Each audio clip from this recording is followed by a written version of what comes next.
ভালোবাসা কি সুন্দর, তাই না? কেউ ধ্বংস হয়, আবার কেউ সুন্দর একটা জীবন ফিরে পায়। ভালোবাসার এই অদ্ভুত খেলা একটা জীবনকে শেষ করে দিতে পারে, আবার সুন্দরভাবে গড়ে তুলতেও পারে।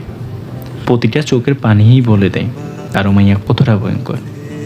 সবাই ভালোবাসতে জানে, কিন্তু মায়ায় পড়ে ভিতর ভিতর শেষ হইতে কয়জনই বা পারে? কারো মায়া যে এতটা খারাপ, যদি মায়ায় না পড়তাম তাহলে বুঝতাম না।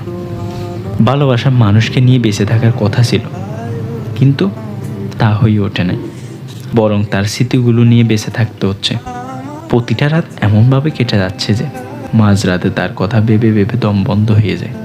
তাকে নিয়ে কল্পনার জগৎ সাজিয়ে তুলি, যদিও বাস্তবে তাকে পাওয়ার সম্ভাবনা নাই 1%, তবুও তাকে নিয়ে ভাবতে ভালো লাগে। ভালো লাগে তার স্মৃতিগুলো মনে করে উপন্যাস লিখতে, ভালো লাগে তার দেওয়া কথাগুলো মনে করে